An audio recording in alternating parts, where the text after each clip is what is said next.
I'm here to tell you about a natural progesterone. Your company makes such a product, and it's very important that you all know what it does. When I gave this talk in St. Thomas's Hospital in London, I started at 9 in the morning, and we had a break for lunch and a tea break at 3 in the afternoon, and I spoke to 5 o'clock to 135 obstetricians and gynecologists, and even that didn't quite cover the subject. This is a much bigger subject than you can imagine, but we're going to try to get across to you not only what progesterone is, but how important this is to the health of women, particularly in industrialized countries, where there is a great confusion among the mainstream, the conventional medicine on how to treat women's hormones problems. And so let me tell you just a little bit how I got started with this. I was a family doctor, and for the first 10 years I was probably a fairly conventional family doctor, trying to do my best. And I may not be the swiftest doctor on the block, but after 10 years it became obvious to me that it's rather foolish to wait till somebody has their stroke or their heart attack or their diabetes or their fractured hip or whatever. It seemed to be much more wise and much more efficient to try to tell people what to do ahead of time to prevent these things. So I became more and more interested in preventive medicine. And I'm here to tell you, you can't make any money in preventive medicine the way I do it, because I sit and talk to people. And I could never figure out a way to get reimbursed for the time it takes to talk to someone why they shouldn't have their penicillin shot and why instead they should do something about their nutrition and perhaps some supplements to make their immune system stronger. But this is what I found that I enjoyed doing. And in 1976, I started a class at College of Marin, our local junior college, for the senior students there, on a class called Optimal Health, how to stay healthy, so they don't have to see doctors. The subtitle, which was never written down but everybody understood, was how to be as healthy as you can be in spite of the AMA and your local doctor. And this class goes on. I don't know why they let me teach it. I think someday someone in power will figure out what I'm doing and they'll probably stop it. And 76 was also a very important year. I'd been in practice for 20 years. My 40-year-old patients were now 60. My 30-year-old patients were 50.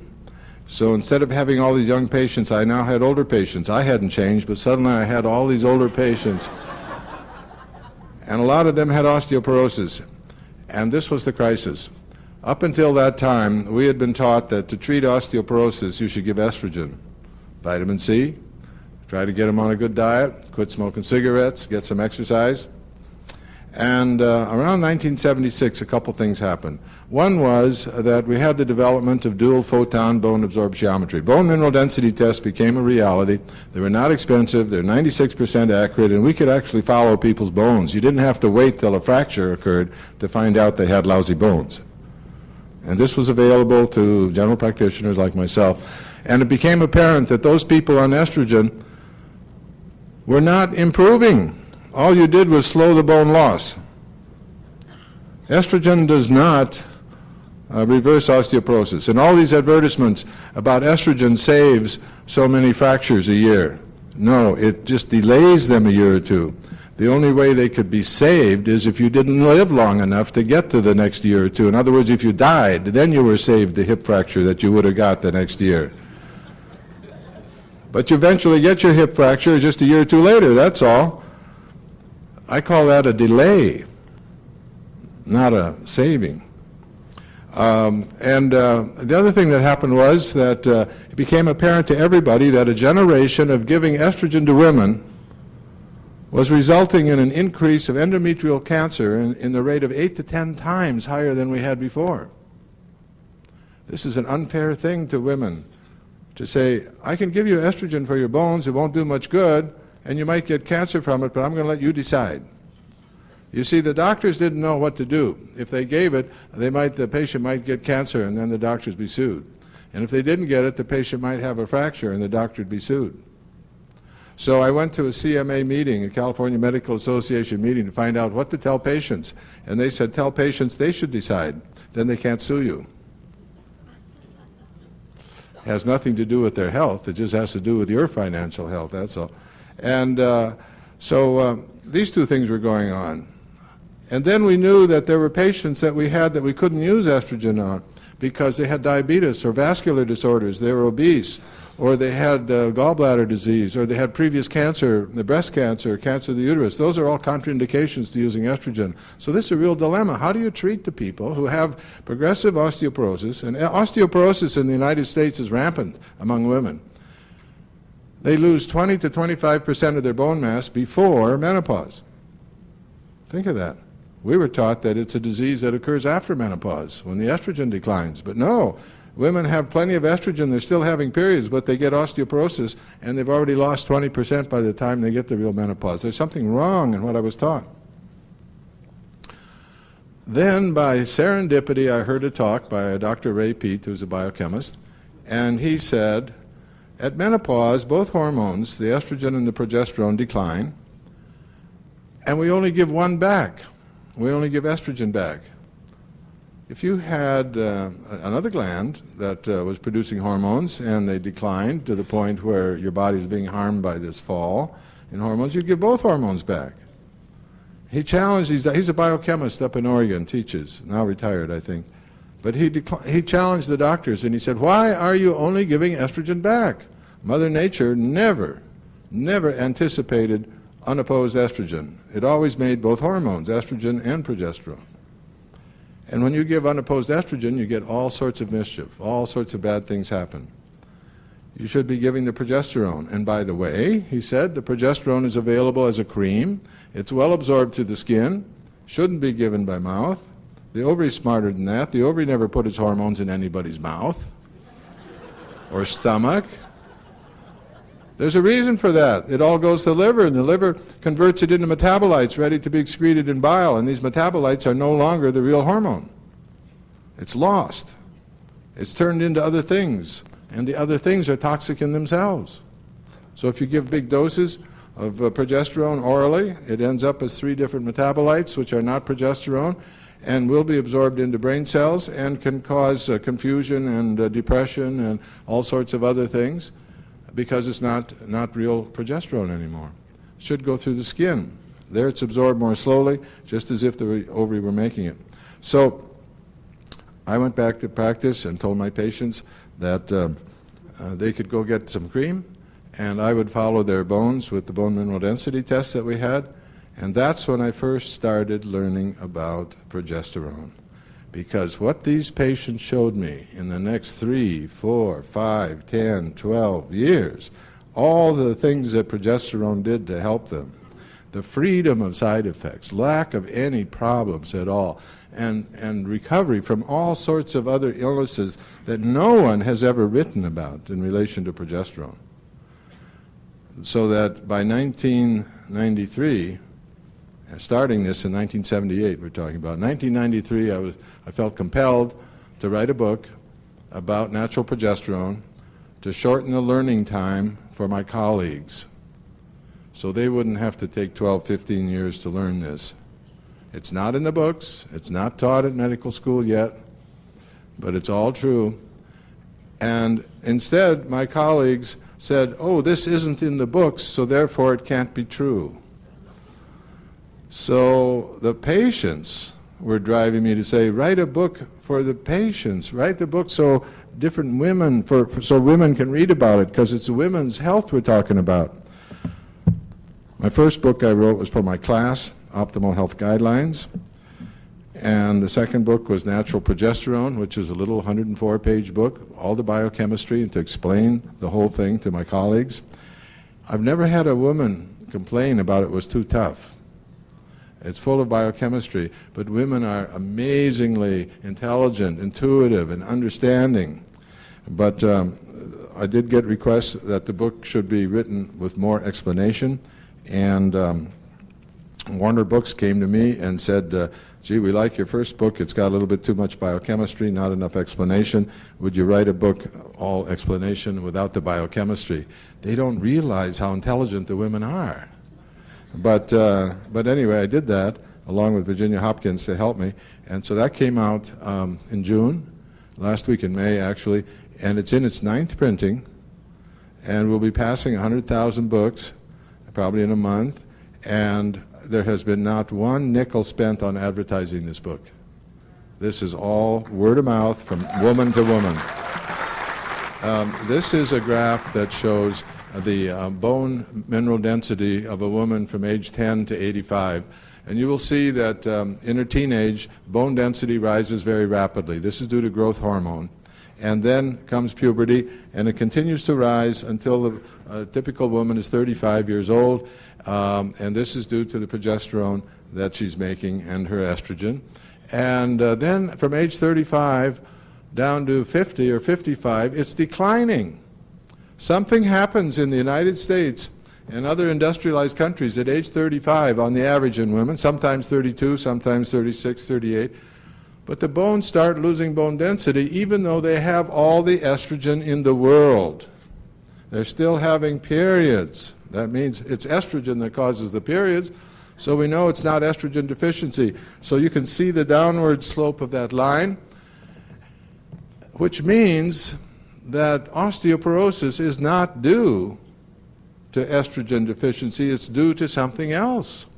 But then when you come to 55, you have an acceleration of the downward slope for 4 or 5 years, and that's when the estrogen is subsiding at the time of menopause. But the estrogen doesn't go to zero, it only drops about 40%, just so that the woman doesn't have periods anymore.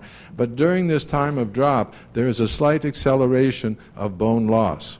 But the body compensates for that in about 5 years, and then from then on, the decline in bone density is the same as it was before menopause. So I hope you can see that, because that curve, this is from textbooks, this is not my curve. This shows me that there's something else going on. Okay, at the top left, that's what I call the Pac-Man. You know the Pac-Man game, where little things go around and gobble up other creatures? Well, those little things are osteoclasts. Those are bone cells that migrate around through little tiny channels in your bones, and they will find bone that's been made 4, 5, 6, 7 years ago that's becoming too crystallized, too likely to more fragile, more likely to fracture, and they can move in there and actually dissolve away the bone. They actually, it's called resorption. There's nothing left. They leave behind a space. The minerals get released back into the bloodstream. The connective tissue part of the bone, the collagen fibers get dissolved, and a little empty space is left there, and it's called a lacunae, a little lake, a little open space. And immediately on the heels of the osteoclasts come the osteoblasts, and they move in and they make new bone that has been cleared out by the where the old bone has been cleared out by the osteoclasts. So the osteoclasts are always going around finding old bone to remove, and the osteoblasts move in and make new bone. Your bone is always being made new, just like your hair, just like your fingernails, your toenails, your skin, the lining of all the epithelial structures in your body, the glandular structures, everything except brain cells and muscle cells are always being remade. Red blood cells, white cells, everything you can think of. And so are bones. That's why bones can heal. That's why bones can change shape. They can grow with you. And this is why they can renew themselves. It turns out that the effect of estrogen is to slow up the osteoclasts so the bone resorption isn't too fast. And the effect of progesterone is to stimulate the osteoblasts to make new bone. So the resulting mass, resulting bone mass, is like a bank account. It depends how much is being put in and how much is being taken out. So that what doctors have been doing by giving estrogen is trying to slow the rate at which it's being taken out, but they're doing nothing to increase the rate at which new bone is being made, and that's the problem. This is a photomicrograph showing this. It shows that this is not just somebody's idea. You can actually see there are 4 little black triangles that outline a place where the new bone has been made. And this can actually be seen under a microscope. And this is happening all the time. And it's called a turnover rate, the time at which it takes for 100% of a given bone to be remade, so that every single molecule, every single mineral, every single bit of collagen has been made all over again, is called the turnover time. The turnover time for a trabecular bone, like in your back, is 4 to 5 years. The turnover time for the hard bone of your arms and your legs is about 14 years. So when I was doing these bone mineral density tests, I always used the lumbar spine because I didn't want to wait 12 to 10 or 15 years to see what the result was. I wanted to see what the result was in 2 or 3 years. And what happened to my patients when I treated them, if you don't treat them, they were losing 1.5% of bone mass a year. If you treated them with estrogen, you could hold it stable for a few years and then it would go down. And if you use progesterone cream, they gain 15% new bone on average in 3 years. Such a thing has never been reported before, and yet it's standard. You must realize that bone building involves other factors, the right calcium, the right diet, the right pH of the stomach, lack of not overuse of antibiotics, and no overuse of diuretics like Lasix. There are many other factors, but once you get all those factors in gear, and then you add the progesterone, you get new bone. And it doesn't matter what age the patient is, it doesn't matter practically anything else. The progesterone will stimulate new bone formation. Okay.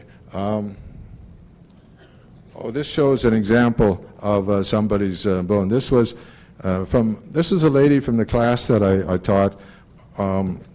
For people who took my class at the college, the rule was that if they took my class, they couldn't be my patient because I didn't want anybody saying, I'm teaching the class in order to try to attract business. My practice was too big as it was. So I could look good without losing anything by saying that they couldn't be my patient. Well, this was a lady in my class whose husband was dying of cancer, and she tried to lift him off the floor one time when he fell, and she broke her arm. And she was found to have quite severe osteoporosis, and she went to a doctor, and he sent her to a specialist who said, well, this is bad osteoporosis, you have to have fluoride. And she said, no, I took Dr. Lee's class, and we know that fluoride is not good for bone. It might make the x-ray picture look a little stronger, but the bones are not stronger. And he said, well, if you're not going to take my treatment, go see Dr. Lee. You see, that made it a referral. So it was okay. So she came, and we gave her the progesterone, and as you can see from the progressive bars, they were 8 to 9 months apart, and you can see that she gained about 24% new bone within about 2 years. And she's continued to gain bone. She was about 72 or 74 when I first saw her, and she's now up about 86, 87. She still lives in her house. Her husband has died. She still does her gardening. She still does her walking. She recently drove up to Canada to see her younger sister who has Alzheimer's disease. And but at any rate, this shows what can be done. And all that was done was to add, she already was on a good diet. All we did was add the progesterone cream. People said, well, John, she probably had a little compression fracture, and the reason the back x-rays and the back bone mineral density test got better was because the little compression fracture healed, and there was more calcium in that heal. But they didn't know I had taken all 4 of the lumbar spines, L1, L2, L3, L4, and each one increased at the same rate. So it was a general increase of all the bones, and it wasn't due to recovery from a lumbar fracture. And this is a lady 10 years later from Pennsylvania who woke up one morning with a terrible pain, and she is also about the same age, about 74 or 72. She'd been a health nut. She always took all her supplements, ate well, looked great. She looked about 52, and she was really 72, but she wasn't on progesterone. She'd been 30 years from menopause, and she'd been 30 years without any progesterone, and her bones could not keep up with the loss, and she had terrible osteoporosis. So I'd met her at a conference in Washington, D.C. about 5 years before. She'd heard about this, and I sent her a copy of my papers that I'd written about it. And her husband's a doctor, and her son's a doctor, and of course she had a doctor, and then he got her a bone doctor, and then she had a radiologist too. So she told them all that she was going to use this progesterone cream, and they said, oh, it's crazy, you can't get hormones out of plants, you know. And then we had to explain to the doctors that all the hormones they use have come from the plants. They've been synthesized from the fats in the plants, and that's where all the cortisone and even digitalis comes from, which comes from a plant directly, as far as that goes. But at any rate, then they said, well, you can't absorb it through the skin. These are the same doctors that give estroderm patches. You know, so you have a hard time being kind to the doctors to try to explain something like that. So, but she's very stubborn, and she did it, and her husband, the doctor, made her get a repeat test every 8 months, and in 16 months she gained 22% more bone, and in about 2 months her pain was gone, you know. So I got a very nice letter from her husband who said if I hadn't seen it with my own eyes, I wouldn't have believed it. I got a nice letter from the radiologist, said he's never seen anything like this before. I haven't got a letter from her son. You see, he's closer to graduation time from medical school and can't quite think straight yet, you see. This is a list of 63 or 62 patients, and the white bars are the patients' bone mineral densities when I first saw them, and the empty bars are where they were 3 years later. And you'll see that there's 2 or 3 that did not improve, and that means there are other factors involved. One of them I discovered was one lady who's 70s was not making enough hydrochloric acid, so she couldn't absorb the calcium. And when we corrected that, then her bones took off. Another lady had become depressed from the loss of her husband, was sitting at home drinking tea and smoking cigarettes and not eating. And so we got her into grief therapy counseling, and she got over that. And then when she added the food back, then her bones took off again. So, but you'll see every one of those is pretty damn good. If this is a placebo effect, it's a damn good placebo effect. And because there are still colleagues of mine who say that progesterone has nothing to do with bones. And but there it is. I don't know what to say. This just shows the various factors, the various minerals. There's a lot of confusion among my in my class about where minerals come from, and I have to point out to them that the minerals are in the dirt. They're in the soil of the earth, and the only creature that can put them into an organic, edible form for us is a plant. That's where minerals come from. And unfortunately, a lot of the plant food that people eat has been overcooked and the minerals have been lost, or the soil is undernourished and the minerals aren't there. And so we do have mineral deficiencies, and we have to follow that. And then there are all these other factors. Doctors give Lasix, furosemide, as a diuretic to all these little old ladies. When Lasix was first developed, it was sold as a treatment for parathyroid disorder because its main function is that it causes you to pee out calcium. So all these little ladies are taking furosemide or Lasix, and they're all losing calcium. So then the doctor gives them more estrogen. The estrogen causes water retention. So then they get more Lasix, and then more estrogen, and then they die of one or the other. It's crazy. And there are these other factors, and these are other things. Fluoride is a factor for bad bones, and the regular diuretics are not, they are also related to increased fracture risk, not because, like hydrochlorothiazide, not because you lose calcium, but because the 80-year-old lady is forced to get up at 1:30 or 3:30 in the morning when she's still groggy because she has to urinate, and she falls into the tub or on the tile floor or something and breaks her hip. So getting 2 or 3 hours sleep when you're 80 years old and then having to go to the bathroom is not wise. We'll go through these. These are the things you probably all know. The various minerals, everything from strontium to silica to zinc and manganese and magnesium and, of course, calcium, and the vitamins. And at first I thought I could just get people to eat a good diet. And then I realized this is the hardest part. It's the hardest part. Everybody thinks they know what a good diet is. And they all agree that other people don't know, but they know. And so it's very difficult to change. So I have consented to add more supplements as the time goes on, and I give magnesium and B6 and vitamin C and beta-carotene and zinc, and it helps them as they work their way into getting a better diet. To explain progesterone is not as simple as it might seem. Progesterone is a very unique hormone, very unique compound. We make it out of cholesterol. Every cell in your body has mitochondria, and you can make cholesterol out of fats, but mostly you make it out of sugars and starches. You do not make it out of cholesterol. Ford Motor Company doesn't make Fords by buying Fords and pushing them through an empty factory. You make it out of parts, and the parts are starches. little 2 and 3 carbon fragments from starches we put together to make the cholesterol molecule. Because we need the cholesterol. We need the cholesterol not only for cell membranes and for fat storage and energy and insulation, but we need it also as the base from which we make all our hormones. And the first hormone that's made is the pregnenolone, which is made by the mitochondria, never gets out of the cell. It's instantly picked up by the follicle in the ovary or the adrenal glands or brain cells, and the body turns it directly into progesterone. And then once it's made progesterone, then it can make all the rest of the hormones from that. So all the testosterone, all the estrogens, and all the corticosterone come from the progesterone. Progesterone is the mother hormone. Interesting thing is, it's a hormone in its own right. It has all these wonderful benefits. It is absolutely necessary for a fertilized egg to survive, become an embryo, for that embryo to develop all through 9 months of gestation and come out as a healthy baby. At every step along the way, progesterone is an absolute necessity.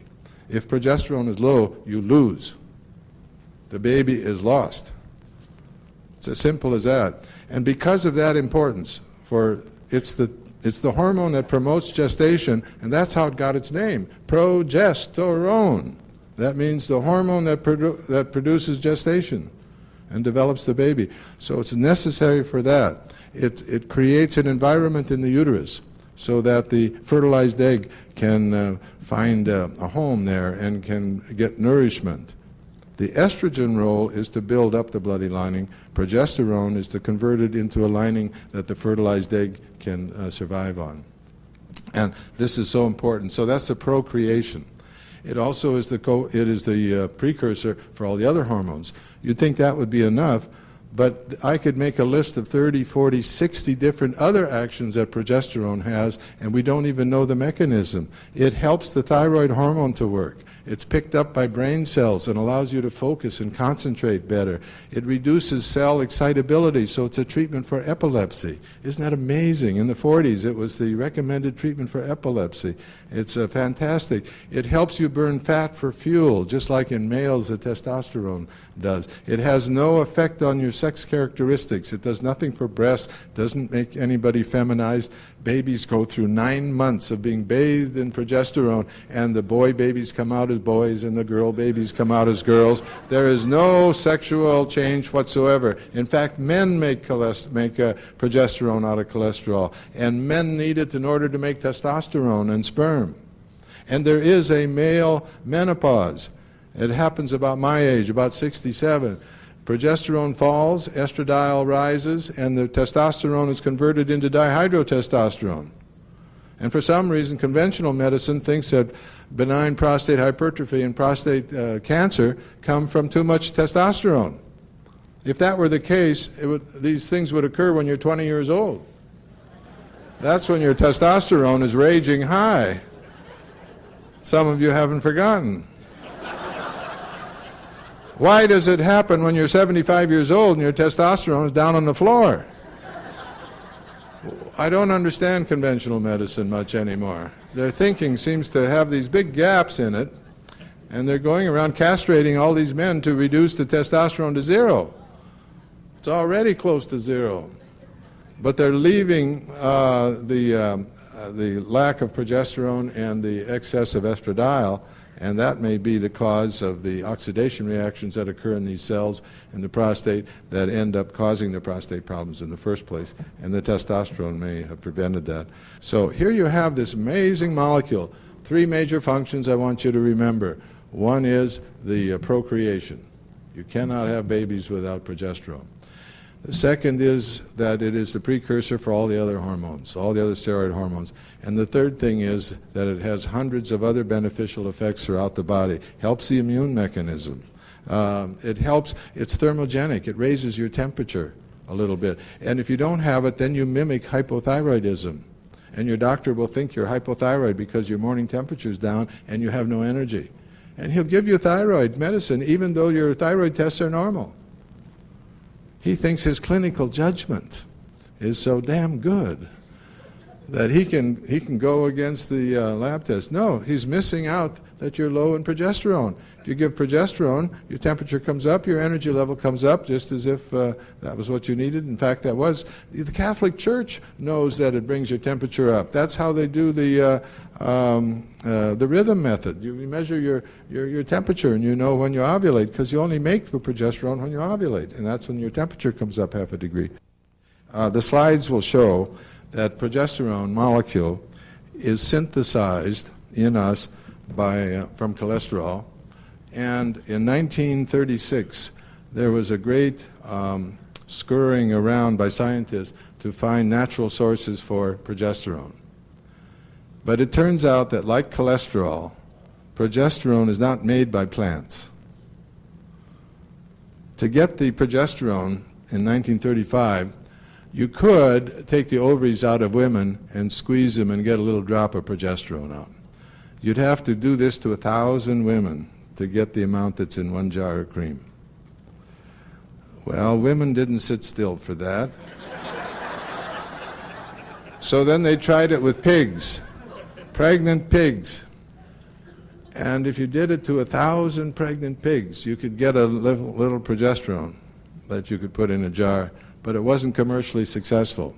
And in France, they tried getting it from the placenta. You know, when you're pregnant, not only does the ovary make progesterone, but the placenta itself makes progesterone. And instead of 15 milligrams a day, the placenta makes 300 milligrams a day, 20 times higher than the ovary ever made.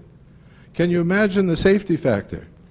If you were to multiply the amount of water you drink by 300 times, you'd die. The salt, the thyroid, anything.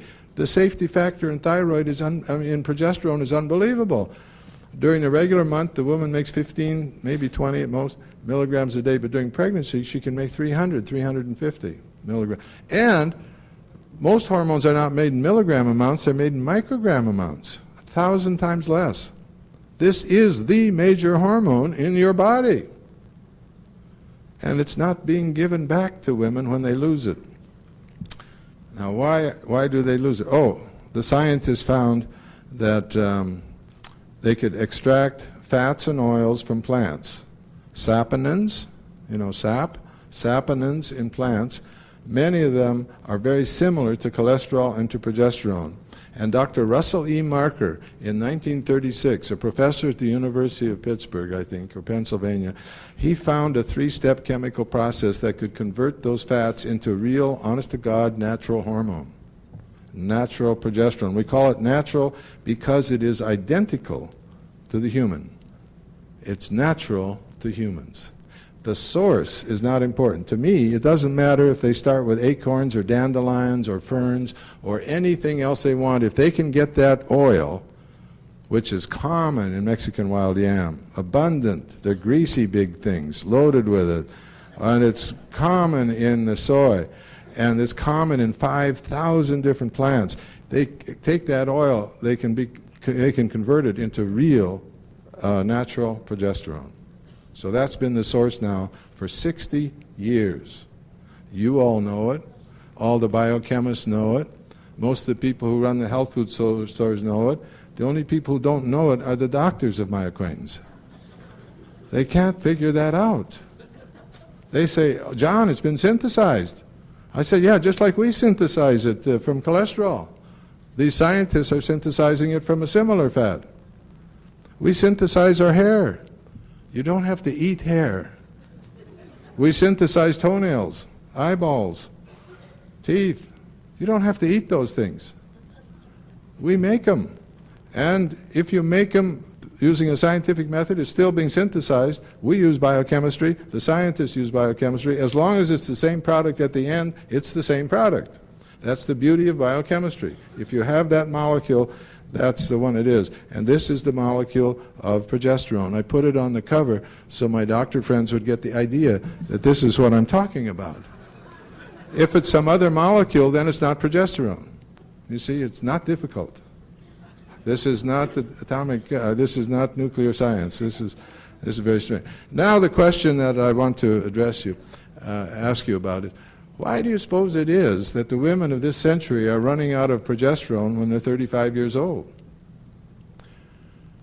We didn't have a good answer for that 12, 15 years ago. We thought maybe it was stress, bad diet, poor nutrition, but nobody had ever showed the exact steps of how that comes about. And then we had the evidence from the die-off of different wildlife populations. The alligators in Lake Apopka, Florida, the Florida cougar, the turtles, the frogs, the peregrine falcon, the whales in the St. Lawrence, beluga whales in the St. Lawrence River, the fish in the Great Lakes, the salmon in Scotland, and the undescended testes and the damage, obvious damage to little boys being born in Denmark. It was all over the industrialized world that animals were having trouble repopulating. And the scientists that were called in to study these animals all found the same thing. The ovaries of these animals, whether it's birds or reptiles or fish or the alligators or the deer or the cougar, the ovaries are large, but the follicles where the eggs come from were damaged. They had dysfunctional follicles. And in the males, the testes were reduced in size, atrophied, and the Sertoli cells that make the testosterone were damaged. Now, when are these structures made? They are made in day 14 to 17 of your embryo life. Something is getting into your mom when she's pregnant with you. And the ovaries are being put together during those days, and the testicles in the males. And they're being put together wrong. And in all of these animal populations, the thing that caused it was pollution, environmental pollution by petrochemical substances, mostly insecticides and pesticides, but any petrochemical substance, or many of them, thousands we now know, that have a very, very potent effect on the development of those tissues during embryo life. You can give DDT to the grown-ups, and the grown-ups do not die from that. They don't even appear to get sick from it. But if they were pregnant at the time, the baby will be affected, but it won't be observable at the time of birth. The baby will look fine. But when the baby grows up to be 32 years old, she will run out of follicles. She still makes estrogen, but she's run out of follicles and she can't make it. She's chugging along on all this estrogen. She has unopposed estrogen until for the next 12, 15 years until she goes through menopause. And even then she has unopposed estrogen because estrogen doesn't fall to zero. But the progesterone has fallen to zero. Do you see what's happened? The doctors who found all this were brought together by Dr. Theo Coburn, a PhD, works for Wildlife Center in East Coast. And they have written a book called Our Stolen Future. It gives you all the evidence of this ongoing poisoning of our environment by petrochemical products that is now showing up in women as progesterone deficiency. But you see, it's always one generation ahead. The poisoning that's going on now will not be observable till 35 years from now. If you take the fall in testosterone and sperm in men, older men, like 40, 45, 50, some people think it's older. It's younger for me. But if you take the sperm count in these older people who've lived in these areas, and their moms were living there when they were in the womb, their sperm count is falling. And if you graph that out, the falling sperm count will hit zero 2 generations from now. It may be that the last male child to father a baby in the United States, the last male to father a baby in the United States may already have been born. Think about it. And the women are the ones that are showing the effect of this because they need the progesterone.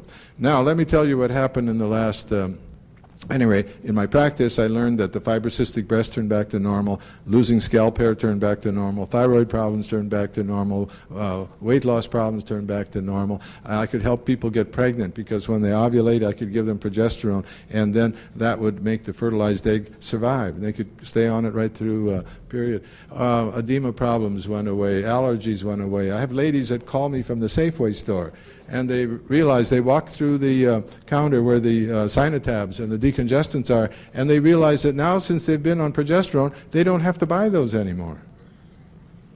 It's amazing, all this. None of it is in the books. So I wrote about it. So I try to tell people about it. But the last week, let me get to this. You see, there's always people who say, John, the synthetic progestins like Progesterone, Megastrol, and all the ones that are in the birth control pills, they're really progesterone too. They're just a little different. They're made a little different. And so they say it's the same thing, and I say, no, they are not. Progesterone is only this. That's all. Anything else is not progesterone. All the biochemistry books support me in this. So I don't have any argument with the experts. I have arguments with my fellow doctors about this. Well, last week, or a couple of months ago now, the British Journal of Cancer reported the results of a 20-year study. A 20-year study in which the 3 major hospitals in London, every woman who was having breast cancer surgery had her hormone levels tested at the time of surgery. And they've been collecting all this information now for 20 years. They've now put it all together, and I'm going to show you a graph. One line, these are all women who had breast cancer surgery that were node positive. They already had cancer that had spread from the breast into nodes up in the adjacent area, up in the axilla, and so on. These are node-positive cancer, breast cancer people who had mastectomy. And this graph shows what happens if your progesterone level was normal at the time of surgery or if your progesterone was low at the time of surgery. I don't know if you can see this or not. The top line shows that the survival rate at 18 years of people that had normal progesterone is approximately 70% at 18 years. The survival rate of the people who had low progesterone at the time of surgery, the survival rate 18 years later is down around 30%. This is a 100% difference, just from the difference in the progesterone level and nothing else at the time of surgery. Imagine what this line would be if you had women who were given good progesterone all the way along. When I first started giving progesterone, I gave it to people who had had breast cancer, couldn't take estrogen. People who had endometrial cancer, couldn't take estrogen. Now, in 19 years now that I've been doing this, not one of these people has ever died of breast cancer or cancer of the uterus. Wow. Right. Now, the final thing is I've been sitting on this study since December. It's marked confidential. Okay? But now I can tell you about it because it is this week published in a journal called Nature Medicine. This is the problem these were scientists up at the Oregon Regional Primate Research Center in Beaverton, Oregon. They got a grant from the National Institutes of Health. The problem they were to address is, why is it that women rarely have a fatal heart attack before menopause, and 10 years after menopause, their heart attack rate fatality matches men's? Y'all follow that? You all know that probably already. The heart attack, the fatalities from heart attack rate is the #1 cause of death in women after menopause. And the rate at which women are dying from heart attacks is essentially identical to men, where it's also #1. Prior to menopause, it didn't happen. So that's one fact that's a given. The second fact is that when you do autopsies on these women who die of their heart attacks, you find that their coronary arteries are not clogged very much with any cholesterol crap. In men, they die because the whole coronary artery gets filled up. That's why they like to do coronary angioplasty and coronary bypass, is to try to get the blood past the total blockage. But in these women, the blockage universally is less than 50%, which should not be fatal. So the reasoning is that our coronary arteries are never the same size. They're always adjusting for need, and sometimes they go into spasm. When they go into spasm, then a 50% occlusion becomes 100% occlusion. You all see that? Okay. So they look to see where can we find an animal model to check the effect of the hormones on the vasospasm of the coronary arteries? Turns out the pig heart, which is the customary heart used in conventional medicine, the coronary arteries of the pig heart never go into spasm. So it's the wrong animal to choose. They can't make the arteries go into spasm. Ours will go into spasm if we get a letter from the Internal Revenue Service. The pig doesn't care. The pig doesn't have to climb trees and hang by his tail. It doesn't have to adjust for different gravitational forces and the motion of the blood. But the monkey heart does. The rhesus monkey. And that's why they chose these people here up in Oregon. They were experts at doing angiograms, coronary angiograms on rhesus monkeys. So this is what they did. They got the angiograms going. They got pictures of them here, and showed that they could turn on a spasm of the coronary artery by giving a little platelet antibody, and then if necessary, if the spasm wouldn't relent, they could give something like nitroglycerin and open it up again. So they put these monkeys on low-dose estrogen, like our women are, and HRT, only the conventional medicine is usually high-dose estrogen, which may make it worse. But anyway, these monkeys were put on estrogen and found the coronary spasm went just as before. There was no change from that.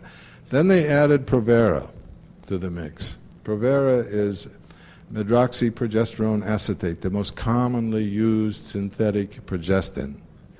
Okay? When they added Provera, the artery went into spasm and would not relent. The monkeys would die if the scientists hadn't given nitroglycerin to open them up again.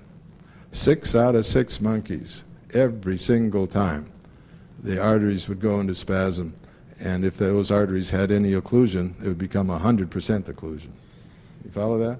So then they did another 6 monkeys on estrogen, only this time they added natural progesterone. And I like it because they added it in doses that are the same as I recommend, the same as women would take, 15 or 20 milligrams a day for a normal-sized woman, which is easy to get in these creams. They're well absorbed through the skin. And guess what happened? They couldn't create the spasm. The arteries won't go into spasm if you have natural progesterone on board. Imagine the difference between the synthetic progestin and the natural progesterone. The synthetic one caused the spasm that wouldn't relent, and the natural progesterone prevented 0 out of 6 monkeys. They tried it on 6 different monkeys and couldn't get the coronary artery to spasm on any of them if they had a nice dose of natural progesterone on board. So here we have not only a great distinction between the real progesterone and the synthetic, but the distinction happens to be life-saving on top of it.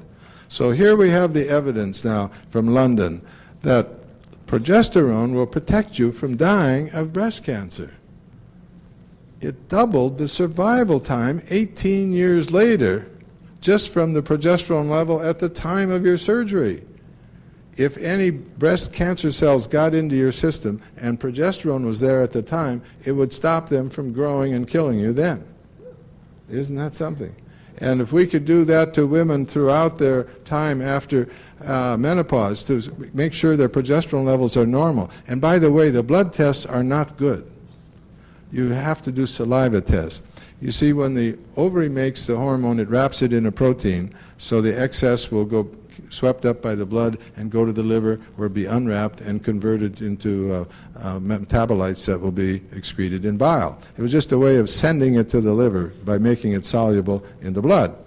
When you take the progesterone cream, it goes through the skin and into the fat, and then it's picked up by capillaries over a slow process during the day, just as if the ovary were making it, but it's not bound in protein. It's not wrapped in that protein envelope, that cortisol-binding globulin envelope. So it doesn't ride in the serum anymore. The serum is watery, and the fat-soluble compounds won't ride in a watery milieu. So they ride around on red blood cell membranes and chylomicrons and fatty things that are in the blood. But the saliva contains mucin, and mucin picks those things up. The real active, biologically active hormone, fat soluble, will be picked up by the mucin in saliva, and the saliva then will reflect the amount of active hormone in the bloodstream. That's the important measurement.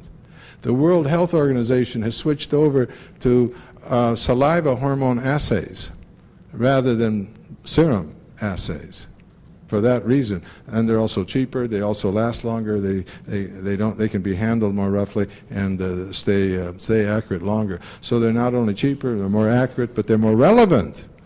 They are measuring the active hormone, not just the hormone being sent to the liver to be excreted. These things are now solid, that we can protect women against estrogen-induced cancer. We can protect people from dying of their breast cancer, their endometrial cancer, and now their ovarian cancer. A huge study by Emory University published last summer by Johns Hopkins, the American Journal of Epidemiology, a study of over 240,000 women, almost 250,000 women, followed for 8 years to see who is dying from cancer of the ovary. You have to have a large group because cancer of the ovary is not a common disease. And in that group, they had several hundred over the 8 years that had fatal ovarian cancer. And guess what? They were the women who were on unopposed estrogen. Wow. I mean, the evidence is so strong. Breast cancer, cancer of the uterus, cancer of the ovary, and now we have heart disease. What are they waiting for? I mean, if we get all the women will have to commit suicide to die if we get them on progesterone. But they won't do that because progesterone is the one that restores libido. Isn't that something? Everybody thinks estrogen is what causes libido. It doesn't. It's either testosterone or progesterone. They're the ones that do that. So there's this great learning that has to occur. And I'm counting on the networks such as yourself and the women of the world in general. The Women of the World Network, they have an informal information system that is going to carry this message around. And people like yourself who have the product to sell, you get the message right, you will not have a problem. You see, I am not against getting the right amount of estrogen into people. But estrogen deficiency is not the problem. It's progesterone deficiency. And it's not due to Mother Nature making a mistake. Mother Nature did not make the mistake with women. Mother Nature did a beautiful job with women. It's mankind that has messed with the hormones, because of the petrochemical pollution that is affecting the embryos that our women are carrying. And we won't see the result till a full generation. We're a generation behind. So we see this happening. So at any rate, I applaud your efforts to have a good progesterone product and to understand what there is to know about the progesterone. I encourage people to read my book so that they will know about it. And actually, the book is fine as it is, but the Warner people who insisted on that title, What Your Doctor May Not Tell You About Menopause, suddenly realized that women who are not in menopause are passing by the book. So the next one is going to be about the progesterone and premenopause. It'll be the same book. Slightly altered so that the premenopausal woman will understand that we're talking about her too, because this starts early. This starts early 30s. So if we, I want to thank you for your attention, and maybe we can have time for a question or two. Thank you.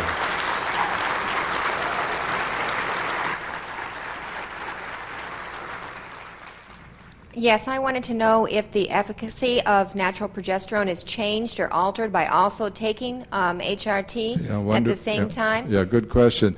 The synthetic progestins, like in HRT, the Provera, the Megastrol, or in the birth control pills, are totally foreign to your body. They're foreign to every form of life on the planet, and this is why they can be patented. You cannot patent a natural compound. You cannot patent progesterone. You cannot patent estradiol. But you can patent these damn foreign things that are foreign to your body, and being foreign, you cannot metabolize them out of the receptor sites very well. All these hormones work by combining with receptors.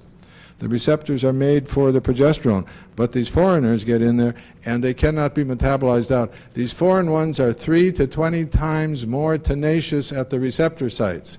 So you could take all the progesterone you wanted, it'd float around your bloodstream until it was finally metabolized out through the liver, and it would never get a chance to combine with the receptor site. So the answer is, you can do it, but it will do you no good. You have to get rid of the damned synthetic progestins. There's not one good synthetic progestin ever made. The right one has been made by Mother Nature, and man has been smart enough to learn how to make it from fats and oils and plants. And that is the product, that is the molecule.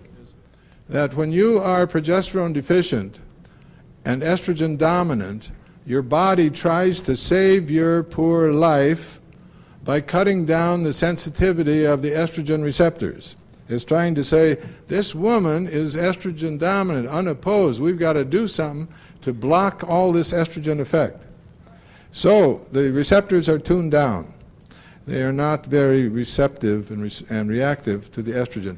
As soon as you start the progesterone, Mother Nature or the sense of the body says, my God, her ovaries have started up again. Now we'll activate the estrogen receptors because now there's some progesterone around. So now she gets all these estrogen reactions. As soon as she starts the progesterone, she gets edema, swelling of water, flush, her face swells up, she can't sleep, she has sinus congestion, she sometimes gets rapid palpitation in the heart. This is all due to the estrogen. So every time I add progesterone to a woman already on estrogen of any sort, I insist that they cut their estrogen dose in half. And then 2 months later, cut that in half. And 2 months later, cut that in half until you get down to the dose that's necessary to prevent hot flashes or vaginal dryness. And lo and behold, the typical woman after menopause needs no estrogen at all. She just has to reduce it gradually that way. But if she does, her body will tell her. Right. Lab tests are not going to tell her, the body will. At what age do you recommend someone using the progesterone? What age do I recommend someone using? Well, once you read the book and get the idea of what estrogen dominance is like, you can see it in the women at going through the food store. You don't need to be a rocket scientist here, you can tell. So if you have, say a woman's doing fine, her weight is 125 pounds, she has a lot of energy, and then she gets to be 30, 35 years old, she's suddenly getting fat around her butt and her thighs and her lower abdomen, and she exercises and nothing happens, she can't lose any weight, and she's tired all the time, and she's lost interest in sex, her marriage is going to hell. She knows something is happening. She knows something is happening, and she goes to the doctor, and he says, my dear, you may be approaching menopause, I'm going to give you estrogen. Whoa, and when that doesn't work, he says, I guess I didn't give you enough. And when that causes excess bleeding and hyperplasia that he proves by doing a D&C, he says hyperplasia is the first step on the way to get cancer. You're scheduled for your hysterectomy next Tuesday. And this is the way they're railroaded into that, and it's crazy. So the age that I am worried about is the middle 30s. If a woman has irregular periods, painful periods, and she's 18 years old or 19 years old, the first step is to correct her diet. Get her off the Coca-Colas, get her off the Pepsis, get her off the sugar, the white flour, get her off the animal products that are loaded with estrogen, get her off the red meat, get her off the milk. Those are products from animals that are loaded with animal estrogens. So I do that change. Get her on exercise. Find out if there's some stress going on. I hesitate to monkey with a woman's hormones when she's that young. If nothing works, then I do a saliva test to see if the hormones really are off. And if she is deficient in progesterone, she's not ovulating, and I've done everything I can, then I would give that woman some progesterone. And I would do it at the time of the month when the ovary should have already ovulated. I don't want to stop the occasional ovulation that might occur. I want to give her every chance to have a baby. So I go from day 14 to day 26. So that's the way I do it. And you shoot for 15 or 20 milligrams a day, and anyone can calculate. Anyone who can make a cake from scratch can figure out that if you need 20 milligrams a day for 24 days, you need 480 milligrams for the whole month. That's not tough. And if the cream contains 480 milligrams per ounce or per half ounce or whatever it is, use that amount. It can be done. The doctor will say, I don't know how to dose this cream. It's a jar full. I don't know how to dose it. And I tell him, don't worry. Your patient is a woman. The woman will figure this out. So, one more? Yeah, here we are. Could you please reiterate again the role of testosterone, and particularly men with prostate cancer, Right. and maybe the use of natural progesterone cream and or DHEA, pro or con? Okay, I'll give you my take on that. When I read biochemical reports that in older men, testosterone is converted into dihydrotestosterone. Remember 5-alpha reductase? Yep. Turns out we can do saw palmetto berry extract, and that helps to correct that problem. And they also have a low progesterone level and a rising estradiol level. If you watch the television on Sunday afternoons on the seniors golf tournament, and you see these 70-year-old guys going down the Atlanta fairway wearing just a T-shirt, you can see the breast wobble. They've got estradiol going. And so they're at that. It's been my idea that the whole problem is this shift of all the hormones. It isn't just the testosterone. So I give the people saw palmetto berry extract. I give the people progesterone. I get them off of high estrogen foods like red meat and milk. They're on a plant-based diet, and lo and behold, their prostate symptoms get better. Their prostate-specific antigen, their PSA test, returns to normal. The little lesions that they saw on the ultrasound of their prostate scan fade away, and 2 years later you can't find them. I'm not saying I'm curing cancer. I'm saying the body is back in charge. And that's what's happening. So this is why I hope somebody will do a research project on this. It's desperately needed. The testosterone ablation therapy does not work. It does not change the death rate of people who are being treated with the prostate cancer. Isn't that amazing? So maybe I've latched onto something, I don't know. But I know that I have patients from 8 years ago when I retired that are doing fine, and they've never had their testicles removed, they've never had their prostate removed, they've never had Lupron. They're doing fine. They're not going to change. Now there's a club formed of men who are in my class, and they're all doing it, driving their doctors crazy. And so that's the benefit. It's the precursor for testosterone in men. And when it cannot work to make the right testosterone, you can add progesterone. It does not hurt men. I first started using it on men who'd already had been castrated. And if their testosterone is gone and they don't have progesterone, within 2 years they'll have rampant osteoporosis. So I put them on progesterone, because if I put them on testosterone, their doctors would get very upset, because that was the reason for castrating them.